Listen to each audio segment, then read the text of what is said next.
ಶ್ರೀ ಗುರುಗಣಪತಿಭ್ಯಾಂ ನಮಃ. ಶ್ರೀ ಶಾರದಾಂಬಾಯೇ ನಮಃ. ಎಲ್ಲ ನನ್ನ ಆತ್ಮೀಯ ವೀಕ್ಷಕ ಬಂಧುಗಳಿಗೆ ನಮಸ್ಕಾರ. ವೀಕ್ಷಕರೇ, ಶ್ರೀ ವಿಶ್ವಾವಸು ನಾಮ ಸಂವತ್ಸರ ದಕ್ಷಿಣಾಯಣ ಹಿಮವಂತ ಋತು ಪೌಷ್ಯಮಾಸ ಜನವರಿ ತಿಂಗಳ ಮಾಸ ಭವಿಷ್ಯಗಳನ್ನು ತಿಳ್ಕೊಳ್ಳೋಣ. ವೀಕ್ಷಕರೇ, ಆಂಗ್ಲ ಹೊಸ ವರ್ಷದ 2026ನೇ ಇಸ್ವಿ ಎಲ್ಲ ವೀಕ್ಷಕ ಬಂಧುಗಳಿಗೆ ಶುಭ ಫಲಗಳನ್ನು ಕೊಡಲಿ. ಯಾವುದೇ ಸಮಸ್ಯೆಗಳಿದ್ದರೂ ಕೂಡ ಪರಿಹಾರವಾಗಲಿ, ದೈವಾನುಗ್ರಹ, ಭಗವಂತನ ಅನುಗ್ರಹ ಎಲ್ಲರ ಮೇಲಿರಲಿ ಅಂಥೇಳಿ ಹೊಸ ವರ್ಷದ ಆರಂಭದಲ್ಲಿ ಪ್ರಾರ್ಥನೆಯನ್ನು ಮಾಡ್ತಾ 2026ನೇ ಇಸ್ವಿಯಲ್ಲಿ ಮುಖ್ಯವಾಗಿ ಯಾವ ಗ್ರಹಗಳು ಬದಲಾಗ್ತಾರೆ ಅಂತ ನೋಡ್ಕೊಳ್ಳೋಣ. ಏಕೆಂದರೆ 2026 ಬಹಳ ವಿಶೇಷ. ಗುರು 2 ಬಾರಿ ರಾಶಿಯನ್ನು ಬದಲಾಯಿಸ್ತಾನೆ. ಗುರುವಿನ ಒಂದು ಅನುಗ್ರಹ ಎಲ್ಲ ರಾಶಿಯವರಿಗೂ ಕೂಡ ಅತ್ಯಂತ ಅವಶ್ಯಕವಾಗಿರುತ್ತೆ.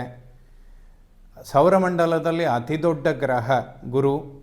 ಅವನ ಒಂದು ಕೃಪೆ ಮತ್ತು ಅನುಗ್ರಹವಾದರೆ, ಗುರುಬಲ ಅನ್ನುವಂಥದ್ದಿದ್ದರೆ ಎಲ್ಲ ಶುಭ ಕಾರ್ಯಗಳು ಕೂಡ ಸಲೀಸಾಗಿ ನಡೆಯುತ್ತೆ ಅಂತ ಹೇಳ್ಬೋದು. ಸೊ ಜೂನ್ 1ನೇ ತಾರೀಕು ಗುರು ಮಿಥುನ ರಾಶಿಯಿಂದ ಕರ್ಕಾಟಕ ರಾಶಿಗೆ ಬರ್ತಾನೆ 2026ನೇ ಇಸ್ವಿಯಲ್ಲಿ. ಸೊ 2026ನೇ ಇಸ್ವಿ ಅಕ್ಟೋಬರ್ 31ನೇ ತಾರೀಕು ಗುರು ಮತ್ತೊಮ್ಮೆ ಕರ್ಕಾಟಕ ರಾಶಿಯಿಂದ ಸಿಂಹ ರಾಶಿಗೆ ಬರ್ತಾನೆ. ಸೊ ಒಂದು ವರ್ಷದಲ್ಲಿ 2 ರಾಶಿಗಳನ್ನು ಬದಲಾಯಿಸೋದ್ರಿಂದ ಆಲ್ಮೋಸ್ಟ್ ಹಲವಾರು ರಾಶಿಗಳಿಗೆ ಗುರುಬಲ ಅನ್ನುವಂಥದ್ದು ಸಿಗುತ್ತೆ. ಅದರಲ್ಲೂ ಗುರು ಉಚ್ಚ ಕ್ಷೇತ್ರದಲ್ಲಿರ್ತಾನೆ ಅಕ್ಟೋಬರ್ 31ರ ತನಕ. ತದನಂತರದಲ್ಲಿ ಗುರು ಮಿತ್ರಕ್ಷೇತ್ರಕ್ಕೆ ಬರ್ತಾನೆ. ಸೊ ಗುರು ಬಲಿಷ್ಠನಾಗಿರ್ತಾನೆ, ಅವನ ಸ್ಥಾನ ಕೂಡ ಅವನಿಗೆ ಬಲವಾಗಿರುತ್ತೆ. ಗುರುವಿನ ಅನುಗ್ರಹ ಎಲ್ಲರ ಮೇಲೆ ಇರಬೇಕು ಅಂತ ಹೇಳುವಂಥದ್ದು ಅತ್ಯಂತ ಅವಶ್ಯಕ ಕೂಡ. ಆ ನಂತರದಲ್ಲಿ 2026 ಡಿಸೆಂಬರ್ 5ನೇ ತಾರೀಕು, ಅಂದರೆ ಈ ವರ್ಷದ ಅಂತ್ಯ ಭಾಗದಲ್ಲಿ ರಾಹು ಕುಂಭರಾಶಿಯಿಂದ ಮಕರ ರಾಶಿಗೆ ಬರ್ತಾನೆ. ಕೇತು ಸಿಂಹ ರಾಶಿಯಿಂದ ಕರ್ಕಾಟಕ ರಾಶಿಗೆ ಪ್ರವೇಶ ಮಾಡ್ತಾನೆ. ಸೊ ರಾಹುಕೇತುಗಳು ಮತ್ತು ಗುರುವಿನ ಪರಿವರ್ತನೆ 2026ರಲ್ಲಾಗುತ್ತೆ. ಶನಿ ಒಬ್ಬನೇ ಬದಲಾಗೋದಿಲ್ಲ. ಸೊ ಉಳಿದ ಎಲ್ಲ ಗ್ರಹಗಳು ಕೂಡ ಸ್ಥಾನವನ್ನು ಬದಲಾಯಿಸ್ತಾರೆ. ಇದು ಒಂದು ವಿಶೇಷ. ಸೊ 2026 ಹಲವಾರು ರಾಶಿಗಳಿಗೆ ಶುಭ ಫಲಗಳನ್ನು ಕೊಡುತ್ತೆ, ಅದರಲ್ಲಿ ಯಾವುದೇ ಸಂಶಯ ಇಲ್ಲ. ಇನ್ನು ಜನವರಿ ತಿಂಗಳಲ್ಲಿ ಯಾವ್ಯಾವ ಗ್ರಹಗಳು ಬದಲಾಗ್ತಾರೆ ಅಂತ ನೋಡೋದಾದರೆ, 12ನೇ ತಾರೀಕು ಶುಕ್ರ ಧನುರಾಶಿಯಿಂದ ಮಕರ ರಾಶಿಗೆ ಬರ್ತಾನೆ. ಜನವರಿ 14ನೇ ತಾರೀಕು ಸೂರ್ಯನು ಕೂಡ ಧನುರಾಶಿಯಿಂದ ಮಕರ ರಾಶಿಗೆ ಬರ್ತಾನೆ. ಮಕರ ಸಂಕ್ರಾಂತಿ, ಸಂಕ್ರಮಣ, ಉತ್ತರಾಯಣ ಪ್ರಾರಂಭ ಆಗುವಂತಹ ಪರ್ವಕಾಲ. ಸೊ ಭಗವಂತನ ಆರಾಧನೆ ಮಾಡಿ ಖಂಡಿತ ಶುಭ ಫಲಗಳನ್ನು ಕಾಣ್ತೀರಾ. ಹೊಸ ವರ್ಷದ ಪ್ರಾರಂಭದಲ್ಲಿ ದೈವಾನುಗ್ರಹ ಎಲ್ಲ ವೀಕ್ಷಕ ಬಂಧುಗಳ ಮೇಲಿರಲಿ ಅಂತ ಹೇಳೋಣ. ಅದೇ ರೀತಿಯಲ್ಲಿ ಜನವರಿ 15ನೇ ತಾರೀಕು ಕುಜನು ಕೂಡ ಧನುರಾಶಿಯಿಂದ ಮಕರ ರಾಶಿಗೆ ಬರ್ತಾನೆ. ಜನವರಿ 17ನೇ ತಾರೀಕು ಬುಧನು ಕೂಡ ಧನುರಾಶಿಯಿಂದ ಮಕರ ರಾಶಿಗೆ ಬರ್ತಾನೆ. ಅಂದರೆ 4 ಗ್ರಹಗಳು 12, 14, 15 ಮತ್ತು 17ನೇ ತಾರೀಕು ಶುಕ್ರ, ರವಿ, ಕುಜ ಮತ್ತು ಬುಧ 4 ಗ್ರಹಗಳು ಮಕರ ರಾಶಿಯಲ್ಲಿರ್ತಾರೆ. ಹೊಸ ವರ್ಷದ ಪ್ರಾರಂಭದಲ್ಲಿ ಮಕರ ರಾಶಿಯಲ್ಲಿ 4 ಗ್ರಹಗಳ ಸಂಚಾರ ಆಗುವಂಥದ್ದು ಒಂದು ಬಹಳ ವಿಶೇಷ. ಸೊ ಈ ಎಲ್ಲ ಬದಲಾಗುವಂತಹ ಗ್ರಹಗಳಿಂದ 2026 ಜನವರಿ ತಿಂಗಳ ಕರ್ಕಾಟಕ ರಾಶಿಯವರ ಮಾಸ ಭವಿಷ್ಯ ಹೇಗಿರುತ್ತೆ ಅಂತ ತಿಳ್ಕೊಳ್ಳೋಣ. ಕರ್ಕಾಟಕ ರಾಶಿಯವರಿಗೆ ಜೂನ್ 1ನೇ ತಾರೀಕು ಗುರು ಜನ್ಮರಾಶಿಗೆ ಬರ್ತಾನೆ. ಹೊಸ ವರ್ಷ ಖಂಡಿತ ಅದರಿಂದ ಒಳಿತಾಗುತ್ತೆ. ಅಕ್ಟೋಬರ್ 31ನೇ ತಾರೀಕು ದ್ವಿತೀಯ ಕುಟುಂಬ ಸ್ಥಾನಕ್ಕೆ ಗುರು ಬರ್ತಾನೆ. ಸಂಪೂರ್ಣ ಈ ವರ್ಷದಲ್ಲಿ ಕರ್ಕಾಟಕ ರಾಶಿಯವರಿಗೆ ಗುರುಬಲ ಅನ್ನುವಂಥದ್ದು ಖಂಡಿತ ಶುಭ ಫಲಗಳನ್ನು ಕೊಡುತ್ತೆ. ವೀಕ್ಷಕರೇ, ಸಪ್ತಮ ಭಾವದಲ್ಲಿ 4 ಗ್ರಹಗಳು ಅವರ ದೃಷ್ಟಿ ಅನ್ನುವಂಥದ್ದು ಜನ್ಮರಾಶಿಯ ಮೇಲೆ ಬೀಳ್ತಾ ಇರುತ್ತೆ. ಖಂಡಿತ ಇದೆಲ್ಲ ಒಳಿತನ್ನು ಕಾಣುವಂತಹ ಸಮಯ. ಆರೋಗ್ಯದ ವಿಚಾರದಲ್ಲಿ ಯಾವುದೇ ದೊಡ್ಡ ಪ್ರಮಾಣದ ಸಮಸ್ಯೆಗಳು ಇರೋದಿಲ್ಲ. ಲಗ್ನ ಅಥವಾ ರಾಶಿಯ ಮೇಲೆ 4 ಗ್ರಹಗಳ ದೃಷ್ಟಿ ಬೀಳೋದು ಒಂದು ಅದ್ಭುತವಾದ ಸಾಮರ್ಥ್ಯವನ್ನು ಕೊಡುತ್ತೆ. ಸೊ ಹೊಸ ವರ್ಷದ ಪ್ರಾರಂಭದಲ್ಲೇ ಕರ್ಕಾಟಕ ರಾಶಿಯವರು ಶುಭ ಫಲಗಳನ್ನು ಕಾಣುವಂತಹ ಸಮಯ ಪ್ರಾರಂಭ ಆಗುತ್ತೆ ಅಂತ ಕೂಡ ಹೇಳ್ಬೋದು. ದ್ವಿತೀಯ ಕುಟುಂಬ ವಾಕ್ಸ್ಥಾನಾಧಿಪತಿ ಸೂರ್ಯನು ಕೂಡ ಸಪ್ತಮದಲ್ಲಿರ್ತಾನೆ. ಯಾವುದೇ ಶುಭ ಗ್ರಹಗಳ ದೃಷ್ಟಿ ಬೀಳೋದಿಲ್ಲ. ವಾಕ್ಯಗಳು ಸ್ವಲ್ಪ ಸೌಮ್ಯ ಮಾಡಿಕೊಳ್ಳುವಂತಹ ಅವಶ್ಯಕತೆಗಳು ಅನಿವಾರ್ಯ ಆಗುತ್ತೆ ಕರ್ಕಾಟಕ ರಾಶಿಯವರಿಗೆ. ಯಾಕೆಂದರೆ ಆ ಸ್ಥಾನದಲ್ಲಿ ಕೇತು ಇದ್ದಾನೆ, ಅವನ ಮೇಲೆ ಕುಜನ ದೃಷ್ಟಿ ಅನ್ನುವಂಥದ್ದು ಬೀಳುತ್ತೆ. ಸೊ ತುಂಬ ಸ್ಟ್ರೈಟಾಗಿ ಮಾತಾಡಿದರೆ ವಾಕ್ಯಗಳು ನಿಷ್ಠುರ ಆಗುತ್ತೆ, ಅನವಶ್ಯಕ ಕಲಹಗಳನ್ನು ಸೃಷ್ಟಿ ಮಾಡುತ್ತೆ. ಸೊ ವಾಗ್ವಾದಗಳನ್ನು ಮಾಡದೇ ಇದ್ದರೆ ಕರ್ಕಾಟಕ ರಾಶಿಯವರಿಗೆ ಬಹಳ ಒಳ್ಳೆಯದು. ಏಕೆಂದರೆ ಇದಕ್ಕೊಂದು ಕಾಂಬಿನೇಷನ್ ಇದೆ, ಕುಜವತ್ ಕೇತು ಅಂತ ಹೇಳ್ತಾರೆ. ಎರಡು ಕೈಯಲ್ಲೂ ಶಸ್ತ್ರವನ್ನು ಹಿಡಿದಂತಹ ಗ್ರಹಗಳು ಪ್ರಹಾರಕ್ಕಾಗಿಯೇ ಕಾಯ್ತಾರೆ ಅಂತ ಕೂಡ ಹೇಳ್ತಾರೆ. ಹಾಗಾಗಿ ಉಚ್ಚ ಸ್ಥಾನದಲ್ಲಿರುವ ಕುಜನ ದೃಷ್ಟಿ ವಾಕ್ಸ್ಥಾನದ ಮೇಲೆ ಬೀಳುವಂಥದ್ದು, ಕೇತುವಿನ ಮೇಲೂ ಕೂಡ ಕುಜನ ದೃಷ್ಟಿ ಬೀಳುವಂಥದ್ದು, ವಾಕ್ಯಗಳು ತುಂಬ ಶಾರ್ಪ್ ಆಗಿರುತ್ತೆ ಅಂತ ಹೇಳ್ಬೋದು. ಅದನ್ನು ಸ್ವೀಕರಿಸೋರಿಗೆ ಆ ರೀತಿ ಫೀಲ್ ಆಗುತ್ತೆ ಅಂತ ಕೂಡ. ಹಾಗಾಗಿ ಕರ್ಕಾಟಕ ರಾಶಿಯವರು ಸ್ವಲ್ಪ ವಾಗ್ವಾದಗಳನ್ನು ಕಡಿಮೆ ಮಾಡಿ ವಾಕ್ಯಗಳನ್ನು ಸೌಮ್ಯ ಮಾಡ್ಕೊಳ್ಳಿ. ಎಷ್ಟು ಕಡಿಮೆ ಮಾತಾಡಿದರೆ ಅಷ್ಟು ಒಳ್ಳೆಯದು. ಇಲ್ಲದೇ ಇದ್ದರೆ ಕುಟುಂಬದಲ್ಲೇ ನಿಷ್ಠುರಗಳನ್ನು ಕಾಣೋದಕ್ಕೆ ಕಾರಣವಾಗಿಬಿಡುತ್ತೆ. ಧನ ವ್ಯಯಗಳು ಸ್ವಲ್ಪ ಜಾಸ್ತಿ ಇರುತ್ತೆ. ಗಣಪತಿ ಆರಾಧನೆ ಮಾಡಿದರೆ ತುಂಬ ಒಳ್ಳೆಯದು. ಏಕೆಂದರೆ ಡಿಸೆಂಬರ್ ತನಕ ಕೇತು ವಾಕ್ಸ್ಥಾನದಲ್ಲೇ ಇರ್ತಾನೆ, ಈ ವರ್ಷದ ಅಂತ್ಯ ಭಾಗದ ತನಕ. ಸೊ ಇದನ್ನು ಎಷ್ಟು ಅವಾಯ್ಡ್ ಮಾಡ್ಕೊಳ್ತೀರಾ ಅಷ್ಟು ಒಳ್ಳೆಯದು. ಸಂಕಷ್ಟಹರ ಚೌತಿಯ ದಿನ ಗಣಪತಿಯ ದರ್ಶನ ಮಾಡಿ, ಖಂಡಿತ ಒಳ್ಳೆಯದಾಗುತ್ತೆ. ಗಣಪತಿಯ ಸ್ತೋತ್ರಗಳನ್ನು ಪಠನೆ ಮಾಡಿ, ಚಣಕವನ್ನು ನೈವೇದ್ಯ ಮಾಡಿ, ಅಂದರೆ ಗಣಪತಿಗೆ ಕಡಲೆಯನ್ನು ಸಮರ್ಪಣೆ ಮಾಡಿ, ಇದೆಲ್ಲ ಖಂಡಿತ ಅನುಕೂಲಗಳನ್ನು ಕೊಡುತ್ತೆ. ವರ್ಷಕ್ಕೊಮ್ಮೆ ಯಾವುದಾದ್ರೂ ಪುಣ್ಯಕ್ಷೇತ್ರದ ದರ್ಶನ ಮಾಡಿ, ಕುಂಬಾಸಿ, ಆಣೆಗುಡ್ಡೆ ಗಣಪತಿಯ ದರ್ಶನ ಮಾಡಿದರೆ ಖಂಡಿತ ಒಳಿತನ್ನು ಕಾಣ್ತೀರ. ಧನಾಗಮನ ಸುಗಮ ಆಗುತ್ತೆ, ಧನ ವ್ಯಯಗಳು ಕಡಿಮೆ ಆಗುತ್ತೆ. ಏಕೆಂದರೆ ಗುರು ಕೂಡ ಭಾಗ್ಯಾಧಿಪತಿಯಾಗಿ ವ್ಯಯಭಾವದಲ್ಲಿರೋದ್ರಿಂದ ಸ್ವಲ್ಪ ನಿರೀಕ್ಷೆಗೂ ಮೀರಿದ ಖರ್ಚುಗಳನ್ನು ಕೊಡ್ತಾನೆ ಅಂತ ಕೂಡ ಹೇಳ್ಬೋದು. ಗುರುಬಲ ಕಡಿಮೆ ಇದ್ದಾಗ ಯಾವುದೇ ಇನ್ವೆಸ್ಟ್ಮೆಂಟ್ ಮಾಡಿದರೆ ಅಥವಾ ಯಾವುದಾದ್ರೂ ಒಂದು ಪ್ರಾಪರ್ಟಿ ವಿಚಾರ ಇರ್ಬೋದು, ಧನ ವ್ಯಯಗಳು ನಿರೀಕ್ಷೆಗೂ ಮೀರಿ ನಡೆಯೋದಕ್ಕೆ ಕಾರಣಗಳಿರುತ್ತೆ.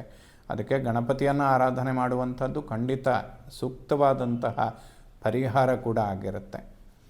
ಇನ್ನು ಒಡಹುಟ್ಟುಗಳ ನಡುವೆ ಸಾಮರಸ್ಯ ಖಂಡಿತ ಅನುಕೂಲ ಆಗುತ್ತೆ. ಯಾವುದಾದ್ರೂ ಬ್ಯಾಂಕ್ ಲೋನ್ಗಳು ಅಥವಾ ಹಣದ ಸಹಾಯಗಳನ್ನು ನಿರೀಕ್ಷೆ ಮಾಡ್ತಾ ಇದ್ದರೆ ಸ್ವಲ್ಪ ವಿಳಂಬ ಆಗುತ್ತೆ ಕರ್ಕಾಟಕ ರಾಶಿಯವರಿಗೆ. ಶುಕ್ರ ಉಚ್ಚಕ್ಷೇತ್ರಕ್ಕೆ ಬರೋದಕ್ಕೆ ಇನ್ನೊಂದು 2 ತಿಂಗಳು ತೆಗೆದುಕೊಳ್ತಾನೆ.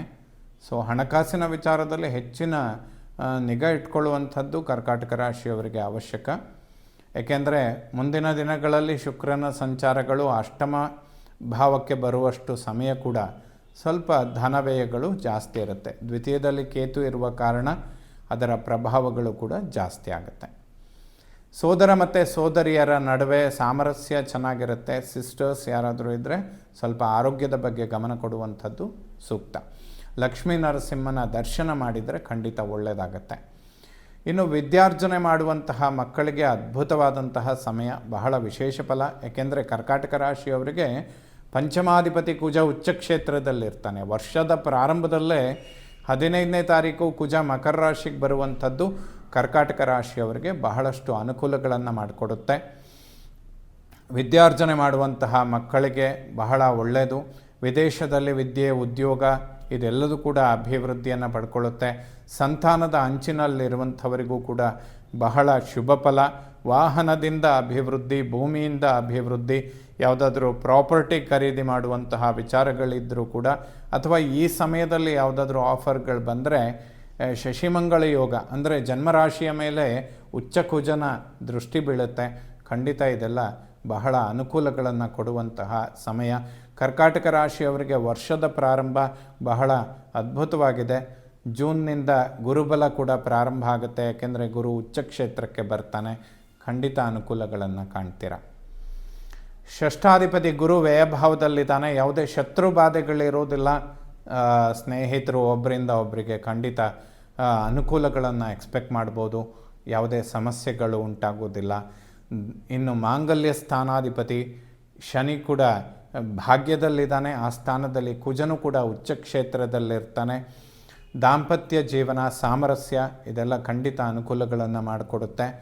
ಹೊಸ ಒಂದು ವಿವಾಹದ ಅಂಚಿನಲ್ಲಿರುವಂಥವರಿಗೆ ಗುರುಬಲ ಬರುವ ತನಕ ವೆಯ್ಟ್ ಮಾಡಬೇಕು. ಕರ್ಕಾಟಕ ರಾಶಿಯವರು ಜೂನ್ 1ನೇ ತಾರೀಕಿನ ನಂತರ ವಿವಾಹದ ಅಂಚಿನಲ್ಲಿರುವಂಥವರಿಗೆ ಅನುಕೂಲಗಳನ್ನು ಕಾಣ್ತೀರ.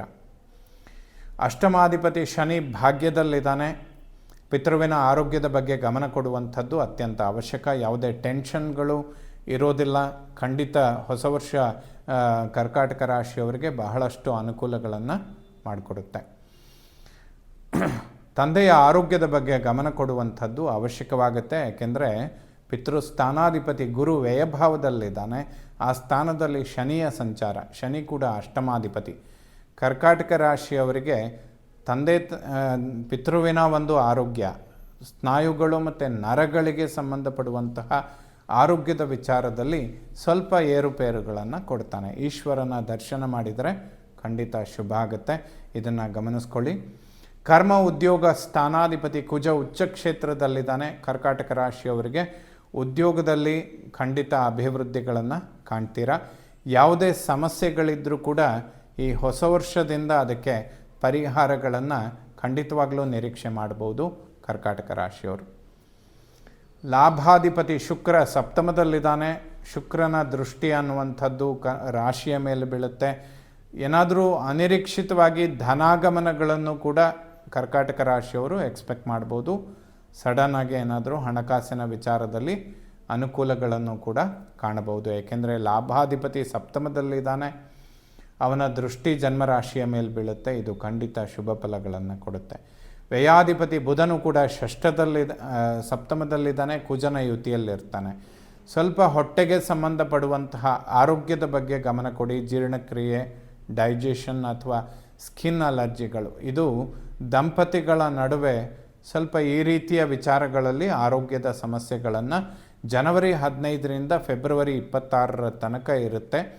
ಸೊ ಈ ಸಮಯದಲ್ಲಿ ಆಹಾರ ಪದ್ಧತಿಗಳನ್ನು ಸ್ವಲ್ಪ ವಿಮರ್ಶೆ ಮಾಡಿ ತೆಗೆದುಕೊಳ್ಳುವಂಥದ್ದು ಅವಶ್ಯಕ. ಏಕೆಂದರೆ ಸ್ವಲ್ಪ ಆರೋಗ್ಯದಲ್ಲಿ ಸಣ್ಣ ಪುಟ್ಟ ವ್ಯತ್ಯಾಸಗಳಿಗೆ ಇದು ಕಾರಣ ಆಗುತ್ತೆ.